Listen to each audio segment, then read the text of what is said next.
Today I'll be showing you guys how to replace a water pump on a 1994 Mazda MX6. So there's my water pump pulley. I don't think that looks like the other one. So they come in two sizes, either 32 or a 16 millimeter pulley. So there's that one versus that thing, which is like flat. And mine is definitely not flat, so I don't know if that's gonna work. So first you need to jack up the car and support it on jack stands. With your car jacked up, go ahead and remove the passenger side wheel, and then start to remove this shroud right there. It's got 10 millimeter bolts. With that shroud removed, you will be able to gain some access to your belts down here. Now you have to remove the accessory belts. Start by using a 17 millimeter wrench to crack that loose. Just crack it until it's loose, and then you're going to use a 10 millimeter socket and unscrew that, and that'll lower this tensioner pulley down, which will loosen that belt. So with that nut loosened, you can just turn this and it'll bring that pulley down. You can see that belt getting looser. I'm trying to do this with one hand. Sorry, I'm filming with my phone today, guys. The camera that me and my brother have, he has it in his car with him, so I don't have that today. But anyways, now you can see this belt is nice and slack, and you can pull that off now. So you're going to want to do the same thing on the front accessory belt. You're going to use that pulley, and that is the 10 millimeter screw you're going to undo to raise it up, and it's going to take the tension off of that belt right there. You should actually do that one first because it is on the outside of the thing, so you can't really pull off the back one without that. But there's your water pump where you're going to remove, so go ahead and remove that belt for the front accessories. So once you've removed that front accessory belt, you need to work on removing this idler pulley thing. If you don't have your timing cover off, it's going to be a lot harder to see things, and that's a whole process by itself. But there's one bolt, and then I believe there's another bolt down on the bottom. Let's see if I can get you a shot of that. Yeah, and there's the bottom of that. So there's your two bolts that you have to undo. Just do that, and then wiggle this out however you can, out the top or out the bottom, wherever is easiest for you. Alright, so the front accessory belt tensioner pulley bracket has two 12 millimeter bolts. The bottom one is short, and the top one is long. So long, in fact, that it won't come out. But the trick is you gotta lift it up to here, and you gotta push the bolt out. I'm trying to do this with one hand. Not working. You gotta push the bolt out like that, so you can get it, and you can lift the thing out this way, and then once you get that bolt out, it'll clear. You can pull it out. But yeah, you just undo them, and then you gotta lift it up to where you can get that bolt out and then pull it out. So with that bolt out, you can just finagle this out the bottom or the top of the car, whatever's easiest. I had to mess around with the raising and lowering while it was loose to try and get this pulley to the point where it would clear things, but I just sort of wiggled that around until it was loose enough to come out of the car. So now we've got all that space, and you can start to see where the water pump is going to come out, right there. So yeah, now we're going to, I guess, move that water pump pulley. Okay, so this part's a little challenging because there are 4 bolts on this water pump pulley, but the water pump is free spinning. So you sort of gotta find a way to hold some of the bolts still while you undo the other ones. I'm not really gonna be able to show you guys that, but I'm gonna go ahead and get that off the car now. So the best way I've seen to undo the water pump pulley bolts is you leave all the bolts in, and say you're targeting this bolt, you take this and you hold with one hand, hold this wrench like in between these bolts, and you go to turn that one. As you turn it, it's going to try and turn the whole pulley, but if you hold that, it'll brace it against the other bolts. And you tighten it, and then you rotate it one spot, you do the next one, and you do the next one, and you do the next one, and then they're all loose, but they're still in there, so you can pivot off of each other, and then you just remove them, and then this will come right off. And that's your water pump pulley. I found out that my water pump pulley is the right size, because look at that, it fits right on. So next you're going to need to drain the coolant.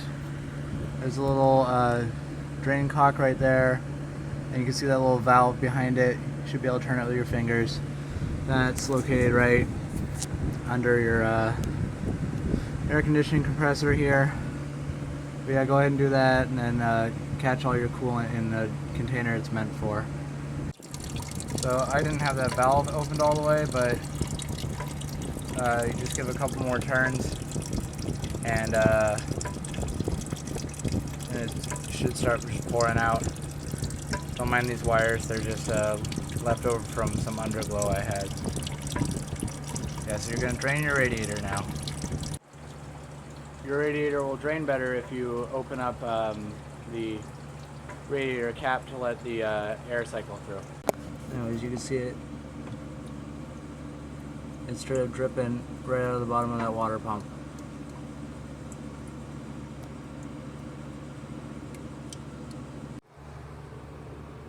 Now I'm going to remove this motor mount and motor mount bracket, which bolts there and there.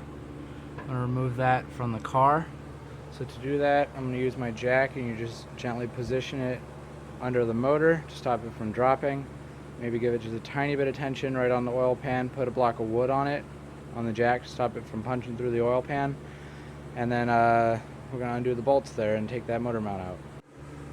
Removing the motor mount is two 19mm bolts here. Make sure not to drop any of the nuts or washers into your timing belt. That doesn't go well. Ask me how I know. Remove the 17mm through bolt for the motor mount, and make sure to keep the nut that goes on the other side. And then at this point you should be able to lift that up, but be careful of dropping any more washers. So it's been a while. I've been through a dyno run with the turbo in, and it's probably been 3 months, and this is just showing that the polyfilled motor mounts that I made are still holding up, no cracking or anything. I've done a lot of hard pulls and even some dyno runs on these, and they are holding up just fine. Okay, so 3 14mm bolts. They're not too hard to get to, but they are a little bit of struggle. Each one of these bolts fought me the entire time with the wrench. Didn't get finger tight till the very end, but that's out of the car. So now we should be pretty close to removing the water pump. You can see it right there. So that's our next step. So you can look at your new water pump and basically tell where all the little bolts are going to be. One of these, I think it's this one, is actually one of the bolts that you've already removed, so that makes it easier. So yeah, go ahead and get the old water pump out of the car, and be prepared that there will be some fluid that will spill out. Here's another video of it dripping directly out of the water pump.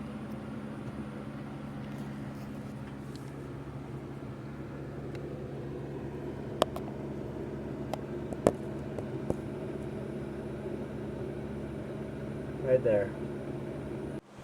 Okay, I'm having trouble getting this bolt. Let's see if I can look at it.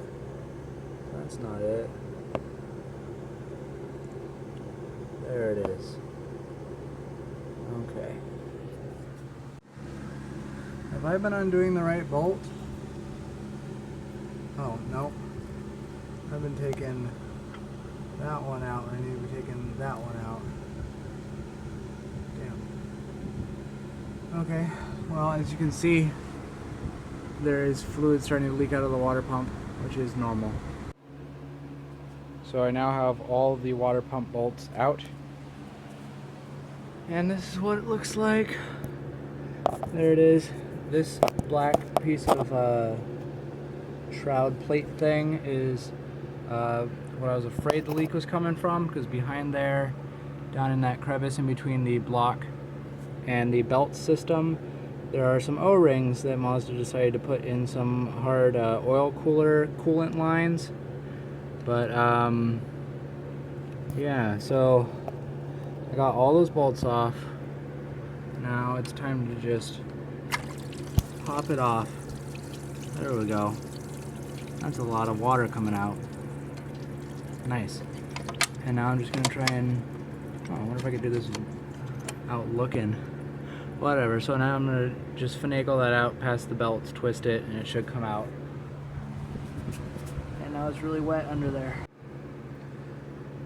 So the water pump is out of the car. And yeah, so here's the old water pump. This is what I was concerned about. You see that end of that pulley thing there? That doesn't look like that at all, you know. It does look different. See how tall it is compared to that? But the thing is that the pulley fits on them both. So there's the old pump, and here is the new pump. So this is your new water pump. You want to get your gasket, and you want to put it in the little grooves on this before you put it onto the car.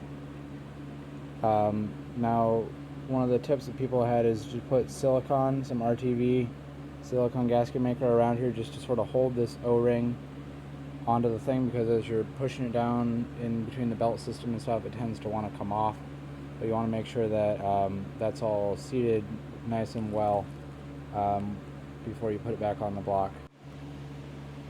It's got RTV on it, and the gasket no longer falls out, so it's ready to go back into the car. So I'm pretty sure this is where the leak was from. I guess coming out of the bearings or wherever. But that was on the bottom, and there's nothing else around that. So that's this old pump. So the new pump is in. I got all the bolts except for that bolt, which is to the motor mount bracket.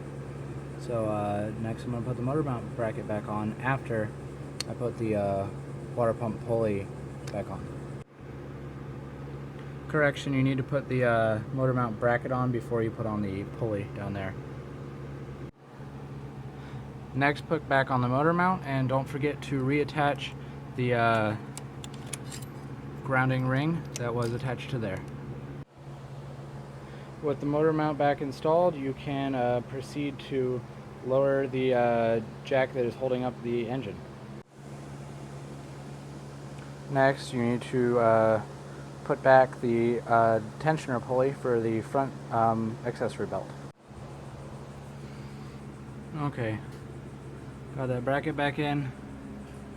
Now it's time to put the belts on, starting with the rear accessory belt and then the front accessory belt. Once you've got both belts on, it's a good idea to just sort of check and just make sure that nothing is touching anything that it shouldn't be. You can even, if you don't have your timing covers on, you can even look down on both sides of the timing belt and make sure there's nothing in the sprocket ready to mess up your timing. And then I guess the next step would be to fill it up with coolant and make sure that nothing leaks. So the next step is to fill up and burp your coolant system. Now, there's this cool thing they sell at auto stores. It's a funnel with a little plunger in it, and it comes with this bag with all these different fittings. And so you find the one that fits your car, pop that in there, and then you lock it down nice and tight, and then you put this in there and you pull the plunger out. Now that is a big funnel for your system, so you fill that up with water or whatever and you just let the engine run, and then all the bubbles in the system will come up to here because this is the highest point, and they'll bubble up into there, and then once there's no more bubbles, you just put that in there, take off the thing, give the radiator hose a little squeeze to push the stuff out the top, and put your cap back on. It's like an automatic burping system. It's one of my favorite tools to use in the garage. So put your shroud back on, put the wheel back on, take out your jack stand and put the car back on the ground so it's nice and level for you to do the coolant. With the car back on the ground, you can fill up your radiator again. Once you've filled it with coolant, go ahead and you need to run the car to burp it and then just check for leaks, and that's about it. This has been how to change a water pump on a 1994 Mazda MX6. Thanks for watching.